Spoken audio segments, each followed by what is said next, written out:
Hey guys, I'm going to cover our recommendations page of our website, which is what you should currently see on your screen. This is just some idea of different ways that we can effectively and usefully integrate technology into our classroom to help benefit our students' learning. So the one thing that we think that everybody should start with, no matter what kind of technology that they're using in their classroom, is creating and establishing rules for technology use in the classroom, including something like a technology contract to be signed by students and parents. So the school that I'm currently placed at does something similar to this in regards to the Chromebook carts that they have in every classroom. They send it home, they send the form home with the syllabus at the beginning of the year, and students don't get to use the Chromebooks until their form is returned to them, signed, and ready to go.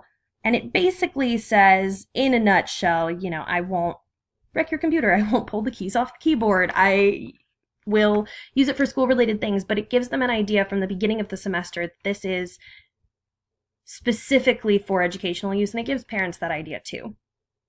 In that same vein, the other thing that we think that might benefit teachers, particularly with the cell phone problem, is to provide clear and visualized expectations for when students should and should not use their technology, phones in particular. I think students are pretty good about knowing when they should and shouldn't be on their Chromebooks, but phones, they tend to push the limits with a little bit. So one way you might do this is using colors like a traffic light and post them on your whiteboard just with magnets or something in the corner. For example, red would mean there should be absolutely no technology out. You should be completely focused on me, and you should be completely focused on what's happening. Yellow might mean, use at your own discretion. So for an instance, like, I don't know, like testing, like, okay, you can use your phone when you are done testing, but you cannot use it to interfere with anybody else's test. You can't use it to interfere with anybody else's learning, and it has to be quiet. And green would essentially mean it's a free-for-all, go nuts.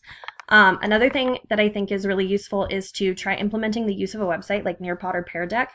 These websites are really, really user-friendly and a really easy way to integrate technology into your classroom. So if you're somebody who feels like maybe the reason you haven't done it yet is because you just feel like you don't know how to work a computer, you don't know how these websites work, you feel like they've got to be super complicated, they don't.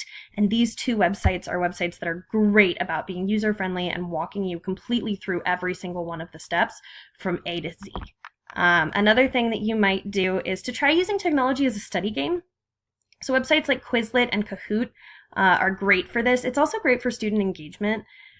Quizlet used to be something where you could only study flashcards, and lately they've started adding things like study games, the ability to kind of, I guess, verse somebody else in practicing and seeing how many words you can get right.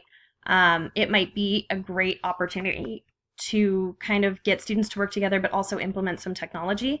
And Kahoot, of course, is a teacher favorite, and really, I think, ups student involvement quite a bit. So if we scroll down a little bit more, the other thing that is really important is to determine whether or not a resource is effective before attempting to use it in your classroom. If you're trying to determine whether or not it's effective by using it, chances are things aren't going to go exactly the way that you plan, and chances are that it may or may not be as effective as it could be. It's better to figure out how to make it effective from the beginning before you even bring it into the classroom at all than it is to try and figure that out later. You should always, always, always consider what kind of technology is going to engage your students. So what sort of interests do they have? What new learning does the technology bring to the classroom? How is this something new and exciting for them? Because if it's something that they've seen a million times before, chances are they're not going to be crazy about it. Except for Kahoot. Kahoot is pretty much always something that students are excited for. The other thing that you should really, really do, especially if you are somebody who is worried about technology use in the classroom, is start small and work your way up. It's just like anything else. It takes some time to get used to, and if you start small and work your way up to technology use in the classroom, it's not going to feel so hard, and it's not going to feel so scary. I hope that this was informative for you guys, and that you watch our other 3 or 4 parts of this screencast. Bye.